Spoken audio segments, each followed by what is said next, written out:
This podcast is brought to you by the Prospect Research Institute, where researchers come to learn, innovate, and connect. You can be very simple, or you can be very complex, but you should have some sort of system. It is going to be useful starting to understand how do we make portfolios efficient and making sure that every time our gift officers are picking up the phone for someone, they understand just generally what they're about to run into. Welcome to Prospect Research Chat Bites, a podcast by and for prospect research professionals. I'm Jennifer Filla. Today, I'm talking with Steve Grimes, Director of Development Analytics and Strategy at Jazz at Lincoln Center. Hello, Steve. Thank you for joining me today on Chat Bites. Thanks for having me, Jen. I am excited to have you on. You are one of many in the data analytics field that I've interviewed, and I'm amazed how different all the are. So I'm excited to hear yours. I'm wondering if you'd be willing to share a little bit about how you came to specialize in development analytics. Well, I kind of cut my teeth on statistics and analytics when I was getting my doctorate at Rutgers in sociology, and it was really social research that I was focused on there. I eventually dropped out of the program and came back into fundraising and really kind of more cut my teeth in data science and data analytics when I was over at the ACLU. I joined the ACLU just as the Trump administration came into the White House, and obviously the ACLU had seen an influx of donors at that time, and I was brought in at the ACLU to essentially create efficiencies in their screening processes and making sure, of course, the gift officers were in front of the best prospects. So, learning data analytics is there's never an end to learning data analytics. That's kind of where I started. And, as you start to realize the whole world of what it means to be within data analytics, particularly fundraising data analytics, you learn things as time goes on. So it's always and will be a learning process for me with that sort of thing. And it sounds like it's something that you really enjoy melding with all the other information and skills that you have. Oh, yeah, absolutely. I've always said that my numbers don't judge me. So there's something comforting just kind of being in front of my laptop, playing with my ones and zeros and playing around with my data, manipulating things. And really, while that answer is tongue in cheek, what I really love doing is creating. I've always just liked making things, and with the ability to kind of understand numbers and data in the way that I do, and then with the intersection of what it means to be doing it within fundraising, gives me an opportunity to create so many things when it comes down to types of scores, reports, and that sort of thing. So yeah, it's for me at least, it's tons of fun. Wonderful. Well, that brings us right to what I want to ask you about. I wanted to talk to you today about creating engagement scores. I'm wondering, did you do anything like that for an organization, maybe at the ACLU or somewhere? And what kind of experience did you have creating that for the first time? So we didn't really get into that at the ACLU. Again, with more of a bandwidth issue and just trying to wrangle the millions of donors that came in at that time. And really, my experience with it has really kind of been limited to what I'm doing here at Jazz. And we haven't gotten to the point where we've fully created those engagement scores yet, but we've been having the important conversations of what it means to be engaged and attached and inclined to the organization. Of course, the ones and zeros, the technicals of what it means, the math of what it means to create an engagement score is important.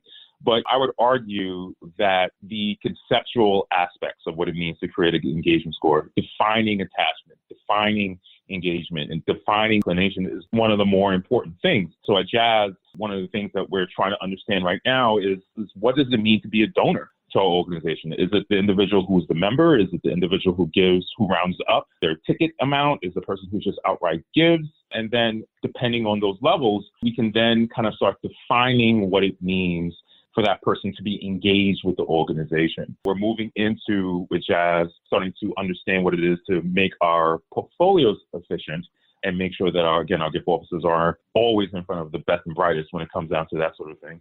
So the work that we're really doing right now is getting to the point of defining engagement so that we can then go ahead and do the ones and zeros aspect. And I would argue that the ones and zeros aspect of creating an engagement score is really the easier part. I mean, there isn't a gray area there. It's either a 1 or a 0. So far, we have really just been working towards understanding, well, how do we want to understand our constituents? Wow. And, this falls right in line with what I've learned, like the CRISP DM process, et cetera. But defining the problem, and then you can't define a problem if you don't know what those definitions mean. Defining a donor, like who is a donor? That just seems so obvious, but you're right. It's not obvious at all, is it? Oh, no, not at all. I mean, and, a lot of the missteps that we make as organizations, whether that be nonprofit or for-profit, is not defining the concept that we're interested in studying or acting on. Exacerbating even more when, particularly within nonprofits, we're asked to do more with less, and we're so quick to do. And I sometimes fall into this trap myself. We're so quick to do and just have something created and have something done without really truly understanding the iterative process of what it means to define the things that we're interested in. And when it's done right, you definitely see the benefits of it, because you can understand the nuances and be able to segment out different types of donors, different types of constituents, different types of attachments, and then obviously cater to those types of segments in a way that speaks to each person in each group. But when you're not able to do that, you're just kind of creating a blunt object, and it's as good as just trying to do things by chance. And that's not the reason why you want to create an engagement or an attachment score in the first place. You want to be able to understand, well, who's who and what's what. But again, that conceptualization phase is a very much so an iterative process. And for the most part, at least in my experience, that's the longer part of what it means to create an engagement score. So tell me more about an engagement score. Should every organization be creating one of those? How important is it? How are you thinking that you're going to use it at Jazz? So I would say yes. I would think every organization should have some sort of system. That said, it just depends on how complex you want that system to be, right? It can be something as simple as, has a constituent donated in the past year, 1 point or no point? Has the constituent, at least for Jazz, has come to a show in the past year, 1 point or no point? Has the person opened an email and clicked the link within an email, 1 point or no point? It can be as very simple as that, and that allows you to get just a basic understanding of, again, who's who and what's what. And it can be as something that's very complex as doing some sort of predictive modeling, doing some sort of regression modeling or correlations, and just kind of understanding how to weight certain types of activities. You can do breakdowns of engagement through years so that you understand that engagement in 2015 looks very different than engagement in 2019 and the reasons why. So you can be very simple, or you can be very complex, but you should have some sort of system. It is going to be useful starting to understand how do we make portfolios efficient and making sure that every time our gift officers are picking up the phone for someone, they understand just generally what they're about to run into. Is it going to be a person who's already there with you that you don't necessarily have to speak the benefits of the preservation of jazz as an art form? Or is it someone that you'll have to sit and kind of talk about the organization a bit more because they're not exactly there with you, because they haven't shown that they've been exactly there with you. So it is important for every organization to have it so that you understand what type of action you're prepared to do with a particular constituent, and also kind of almost even do an internal audit of what you're able to do with a person, right? You know, you may create different types of segments and then realize that you have a huge segment that needs education in terms of what your organization does and how they are useful, but you may not necessarily have the resources to essentially bring that segment along. And you may have to change your fundraising strategy to really just engage with the more attached segments. So yes, simple answer, yes, every organization should have it. And more drawn out answer, yes, you should have it, but you should also understand, well, what is your organization positioned to do with that information? Great. That makes a lot of sense. And it sort of answers the next question I had for you, but I want to ask it explicitly because it sounds like engagement score you mentioned could be very simple. Yes or no questions, assign a point to create a score that's of numerical value. Does someone need a statistical background to create a viable engagement score? For much of fundraising analytics, particularly for, I would say, easily 80% of nonprofits, you don't need an extensive statistics background. Do you know what an average is? Great. Do you know what a count is? Excellent. Do you understand what it is to have a median and a mode? Perfect. That is usually the extent of what you need to understand in terms of analytics to provide more than what you would have had without it at all. And that's generally speaking. When it comes down to engagement scores, there really doesn't have to be a whole lot of math involved. Again, we have to kind of think a little bit more dynamically about the types of tools we're using and not just try to use a tool because it's there. The reason why you would have an engagement score, there is a question of efficiency that is happening within your organization and that you are implementing it to be efficient with the types of segments that you feel you need to go ahead and engage with.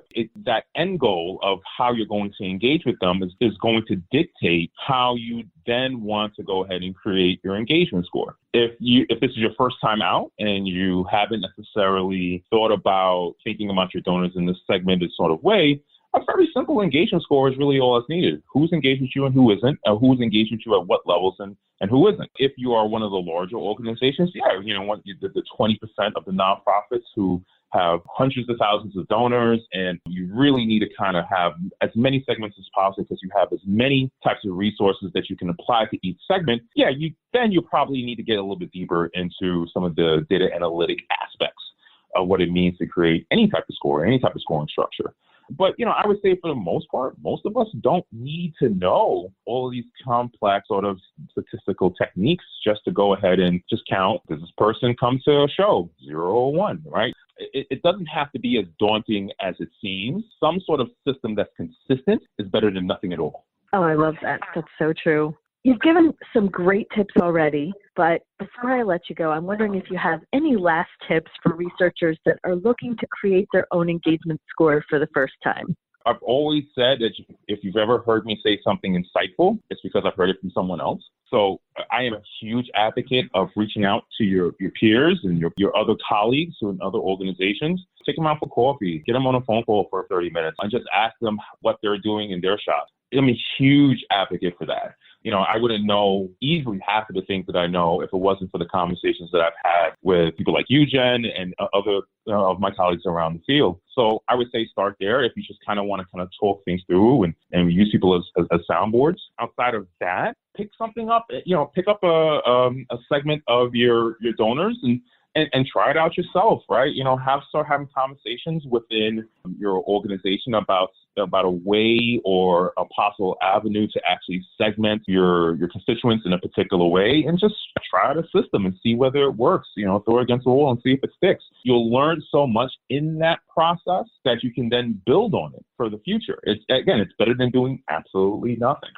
In terms of the statistics work and the zeros and ones and the technicals and the analytics of it all, there's no shame in picking up Statistics for Dummies. Everyone has to start somewhere. I know I did, and I still have my copy of Statistics for Dummies. This is just kind of get an understanding of the types of statistical techniques that can be useful when you're ready to start ramping things up. It allows you to also contextualize your conversations that you're having with your colleagues around the industry. When you go like, well, I'm interested in doing a correlation matrix for weighting my engagement scores. Have you ever done something like that? And you get specific advice towards these things rather than kind of walking in absolutely cold. And then just realize it's always going to be a learning process. The thing that you're doing, that you're always going to find some system that is better in some sort of way. Aim to kind of learn those aspects of that better system. It may not necessarily be what you need for your organization, but it's always great to have that in your tool set for whenever those situations do kind of come up. Speaking of resources and listening and learning from colleagues, you are a podcaster yourself, yes? Did you want to share what your podcast is and where people can find it?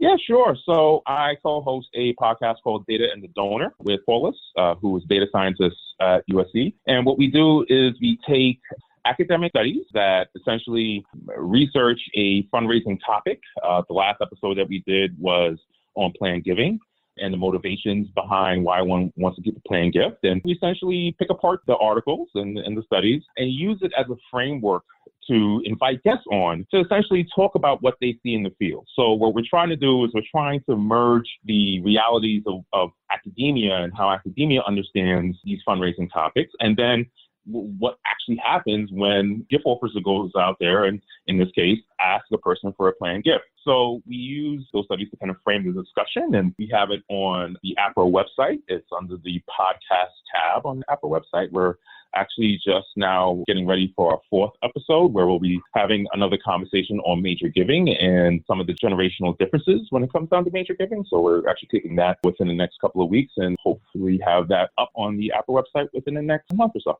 Wonderful. Well, thank you so much for sharing with me today. I really appreciate it. Always fun talking with you, Jen. That was Steve Grimes, Director of Development Analytics and Strategy at Jazz at Lincoln Center. I was so glad to hear Steve endorse the Statistics for Dummies book. I founded the Prospect Research Institute on the premise that our work in prospect research is teachable and can be learned by nearly everybody. If you're one of those folks that's been afraid to try your hand at analytics, come join us at the Institute. Our monthly masterclass is tackling engagement scores this year, and our Foundations in Fundraising Analytics course teaches you the skills you need to navigate in large data sets and to start thinking, analytically. You can find out more about membership, course bundles, and everything else by visiting www.prospectresearchinstitute.org. And of course, links to everything are included in the podcast blog posts on the Learning Edge blog. Thank you for joining me today.